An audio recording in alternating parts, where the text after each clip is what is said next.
Next, we're out here at the Madness Campout again, talking with UK fans about the state of the football program, what they're looking forward to most at basketball season, and what to expect at Big Blue Madness. Plus, we have former UK Wildcat Marcus McClinton on the show talking about the state of the football team and what to expect from Joker Phillips and his future.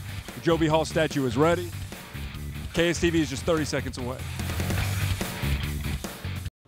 Two pieces of energy helping to reinforce the cool air in place as we head into the upcoming weekend. I'm meteorologist Brian Carrick. As we get through the overnight hours, still a few passing showers, some storms from Cincy northward.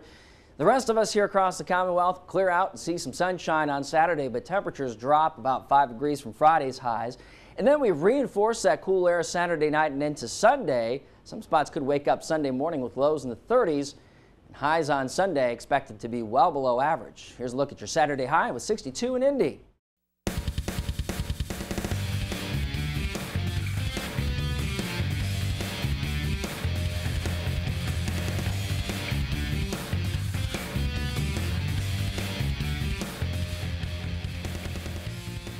Good evening, everyone. Thank you for watching Kentucky Sports Television. We're here again at the Big Blue Madness Campout, joined tonight by Leslie Neely and Mark Krebs. And Leslie, start with you. You've been out here plenty this week. You've talked to a lot of fans. What do you make of what's going on behind us? It's crazy. I mean, I've been out here for a few years, and this is the biggest I've ever seen it. I heard from the official counter this morning, 509 as of 9 o'clock. The record's 570. I think they've got it easy. And Mark, you've been here as a player. Is it overwhelming at all? You see the young guys experiencing this for the first time. They seem to be handling it well. But as a player, is it overwhelming at times? It's very overwhelming at times, but it's also very exciting. When you think of walking out of your lodge or your dorm room and seeing so many fans and being able to experience with them the excitement of the season and especially when you're winning, because They just won a national championship, everyone's excited. It's cool to start out the season like this. And winning, of course, has made everything bigger. As John Calipari's been here making the Final Fours, winning the national championship.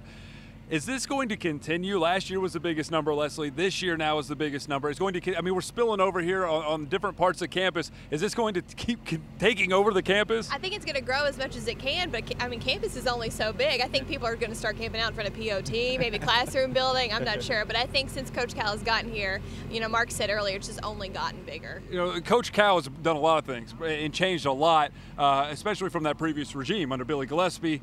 The news is now breaking as of last night.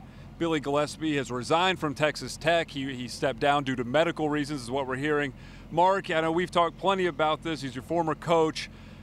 When you heard this news, what were the thoughts that went through your head? Well, it's a touchy situation, honestly, because if you think about if everything is true and he does have a lot of stress and his heart's not working or, you know, all that stuff, that's sad. But if he's doing it as a ploy to, you know, to try to keep his job or just to prolong things, it was sad. It was also sad. It was a very touchy situation.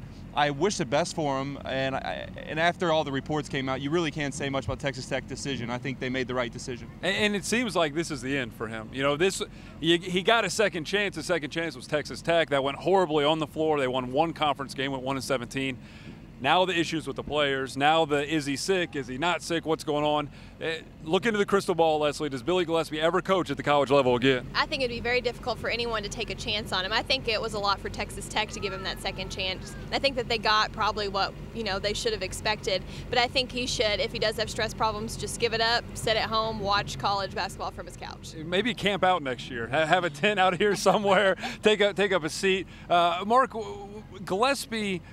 You know, it's such a weird situation because, like you said, you want to hope he's not sick. He went to the Mayo Clinic. They said he needed 30 days of stress-free, which Texas Tech apparently did not abide by. They resigned his job. But do you think Texas Tech should be responsible for this in some way because they knew what they were getting into when they brought him in as coach? Actually, they should have. When Kentucky took him, there was no past relationships with schools that didn't work out. He did great everywhere he was at. Once he failed at Kentucky, you should start seeing, hey, things might not be right. And the stuff with the players, I mean, honestly, some of the same stuff happened here at Kentucky. It's just that we didn't go to the authorities about it. But now that it came out and it's published in big writings, I mean, that's just, you can't do much as a school. You just got to let him go and hope for the best from there on out. Do you think Coach Gillespie respects you for being tougher for not going to the authorities? You think now he looks back in hindsight, he's like, you know what, Krebs and those guys, they were really tough. Didn't tell on me. At least they didn't tell on me. But we talked yesterday on the show. We talked with Corey Peters. We'll talk with Marcus McClinton later. Corey Peters stuck up for Joker Phillips. He's a guy that's under fire in a lot of ways at Kentucky for things that are happening on the field and in ticket sales.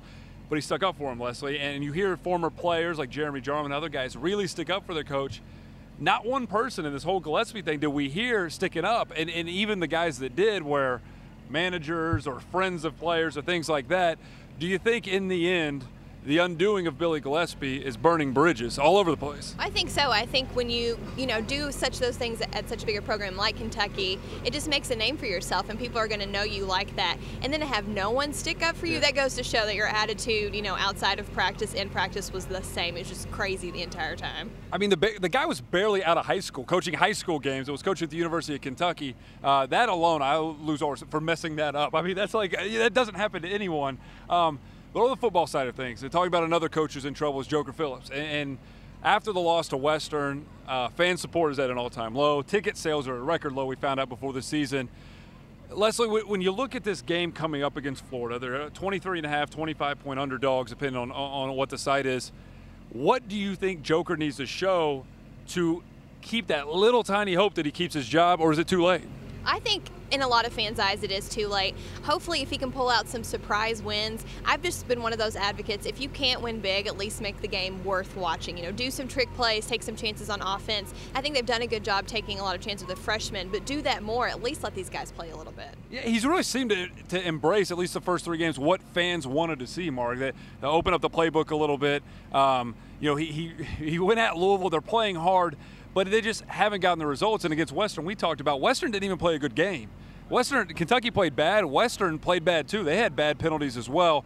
Saturday's game against Florida, defense looks overmatched. Offense looks overmatched. What do you expect to see from the Cats, or what do you hope to see? Well, honestly, I hope to see them come out and at least make a game of it. If they come out and get blown out, it's just going to be bad for everyone. It's going to be bad for the next time they play at Commonwealth.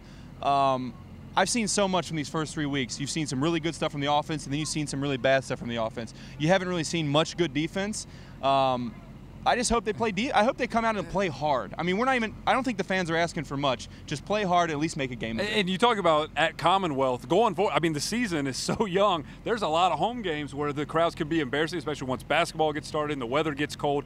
Do you worry about that effect? Say you're making a coaching change, you look at the support at Commonwealth Stadium, the tickets aren't being sold. Do you worry about that effect maybe in Mitch Barnhart luring a new coach, saying, the support just isn't there? It is a problem, and I don't think you want to see that. That's why I'm hoping for a good showing on Saturday and then the weekend. I just feel like a coach is going to look at this program and see what's the potential. What could I get from being there? And if you're not going to give them the facilities, you're not going to give them the money, they need to be able to know that they can build a program no matter what. And I don't know if they can. That's to be determined. Yeah, and Leslie, that's been the big talk this week on message boards, on everywhere, about who could be the next coach at the University of Kentucky. Joker's situation, I still think there's like this much chance that he keeps his job, because I think Mitch Barnhart doesn't want to make the change.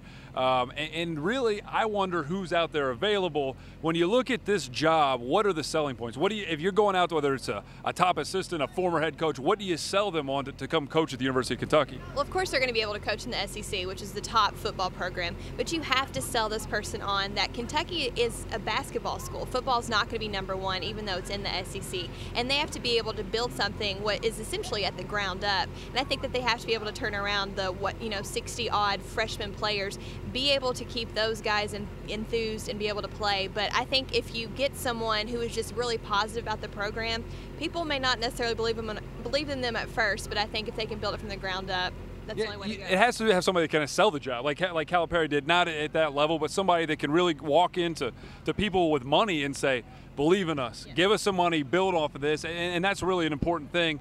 Saturday's game, 25-point underdogs. Before we wrap up here, prediction. Tell us, what do you expect in the Swamp on Saturday? Well, I'm afraid because I'm going to be at the Swamp, so I'm fearful of wearing any blue and white, but I'm going to wear it anyway. I'm going to go with 42-17. 42-17. I was there when they lost. I want to say it was 63-5. Several years ago, it was like 21-0 in the first 5 minutes.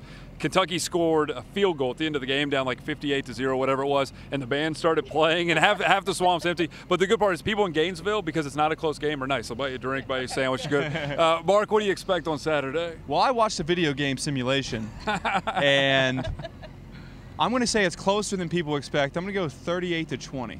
38-20. They're going to beat Cats the spread. Win? Cats win? No, come on. I mean, I want to say that, but I would be a crazy person to go on air and say they're going to win. So. I think 49-24. I think Florida's going to win that game. The offense is just too much for UK to stop, but I do think Kentucky's offense is better than what we saw against Western, making those mistakes. But hopefully just keep building towards something. Just show something because it's all uphill from here. Coming up after the break, we're going to talk with Marcus McClinton, former UK defensive back, currently singing a little bit about the state of UK football and the Joker Phillips situation, what he thinks that will hold in the future. Don't go anywhere. We'll be right back after this check of the forecast on CN2.